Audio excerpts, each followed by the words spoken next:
ଏବେ ମୁଁ ଆସିଯାଇଛି ଚିକେନ୍ ଆଉ ଏଠି ଧନିଆ ପତ୍ର ପୁଦିନା ପତ୍ର ଆଉ ଦହି ପୋଟଳ ସବୁ ନେଇକି ଆସିଯାଇଛି ମାର୍କେଟରୁ।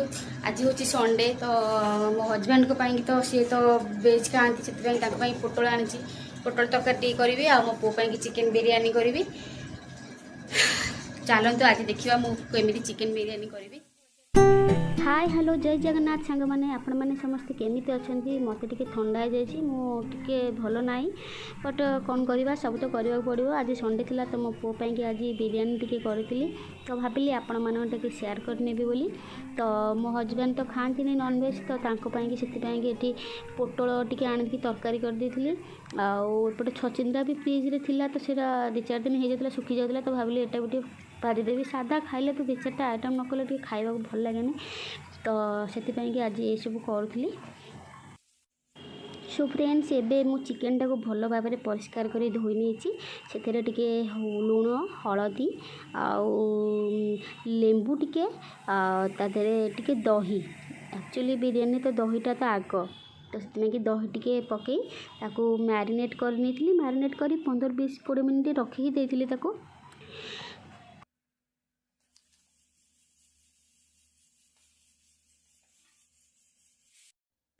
तो फ्रेंड्स एबे कड़े तेल गरम करी आलू रे हल्का टिके लुण पकईकी आलू टाको भाजी काढ़ी नहीं। तापर से तेल रे गोटा गरम मसला तेजपत्र ताको टिके पकई देथिली। तापर से काट रखिथिबा पियाज को पकई नेली। एबे पियाज टिके भाजी हे जीवा भितर सेपटे मोर हांडी पानी भी पूरा भल फुटी जाइतिला। तो मु से हांडी रे एबे चावल को भी धोईकी बतुरेकी रखी चावल को प्राय आधा घंटा हम चावल को बतुरे रखी। एबे चावल को देनी बट मुझे गोटा गरम मसला किसी आ हल्का टिके लुण पकई देती।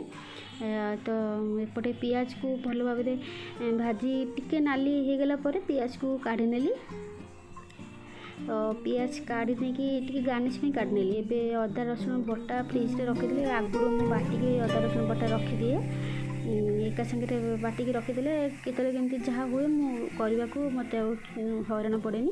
आगुरी अदा रसुण बटा थिला तो से अदा रसुण पकड़ बाटी देती। एपटे आपण मानू जमी कही कि अध घंटा आगुरी मु चावल बतुरे रखी, तो से चावल को एबे पानी रे फुटी पकई देती।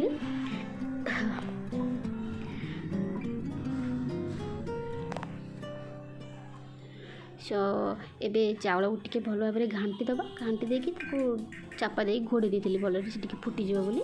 एपटे अदा रसुण बटारे टिके हल्का लुण पकई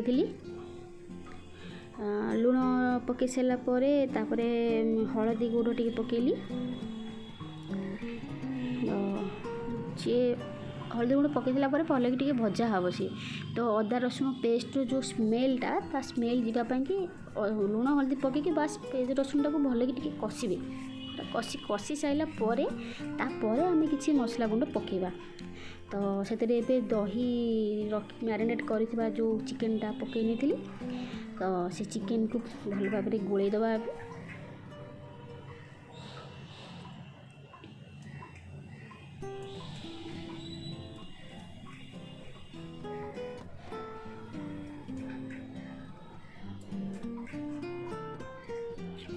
सो कड़े रे सीम कर नहीं, तो से गोटा गरम मसला जमीक सॉरी गोटा गरम गरम गुंड मसला जमी धनिया गुंड जीरा गुंड आउ लंका गुंड एक्चुअली मोर सरीगला, तो अल्प टिके गुंड थिला। मो पुओ भी से राग खाएनी, तो से अल्प टिके लंका गुंड भी पकई देती।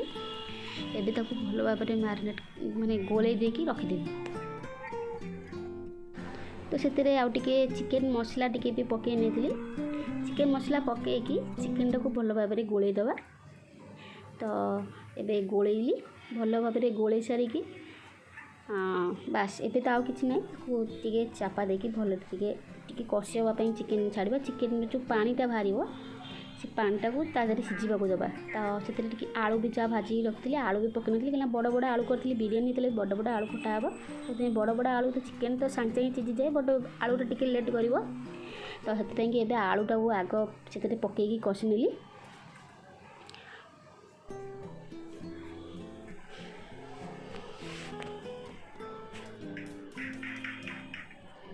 एबे भल कषि नहीं सारापर टिके चापा देकी घोड़े देली एबे बस 15-20 मिनट पाई 15 मिनट छाड़देवा। एबे एपटे मो पुअर भी खाଇବା लेट होता से भितर मो पुओ को खाया देवाक जाइली तो ता भितर मो बड़ पुओ आसिक एपटे टे घंटा घंटी करता कहीं एकुटिया मत बहुत हैरान जे हवा पड़ू तो मो पुओ आपटे कषा कषि करनी तो तापर मु आसिक स्टीम देवाई कि तो हांडी बिरयानी करी ना से हांडी किसी चावल बाहर कर 2टा लेयर देवी चिकेन देले 2-3टा लेयर देवी से भात काढ़ी नहीं किसी तो भात काढ़ी सारा पर से चिकेन पकेबी चिकेन किसी अल्प दबा चिकेन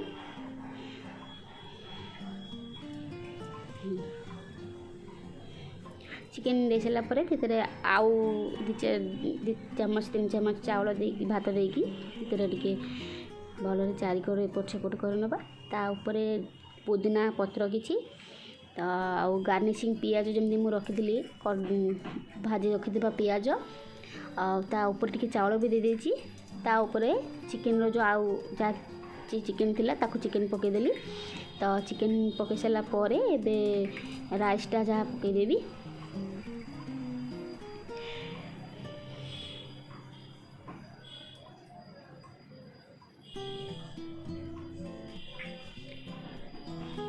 राइस पकई सारा पर एबे बिरयानी मसला जमती कि होममेड बिरयानी मसला जमती गोटा गरम मसला सबू ताकू मु भाजिकी रखिदेली तो से बिरयानी मसलाटा देछि एबे कड़ाई धोईकी जो टिके पानी देदेली तापर घी भी टिके पकईदेली देसी घी टिके पकई देथिली तापर बिरयानी एसेंस तो एसेंस टिके पकईथी जस्ट टिके पकई देथिली एसेंस टिके बास्ना फ्लेवर आसीबो बोली तापर स्टीम दे देथिली हांडी बाहर करी हांडी घोड़े की स्टीम दे देली एपटे कचुम्बर तो दही रे आग दरकार बिरयानी रे कचुम्बर दही कचुम्बर करी बोली पियाज आउ कंचा लंका पुदीना पत्र ताको काटनी से टिके लुण आउ दही पकईली आ जीरा गुंड टिके भजा जीरा गुंड मु घर रखी से जीरा गुंड पकईली बस एबे रेडी है मोर कचुम्बर आ बिरयानी भी एपटे रेडी मो पुओ को खाइबा भाई भी रेडी तो मो पुओ को एपटे बाड़ी देइतिली खाइबो बोली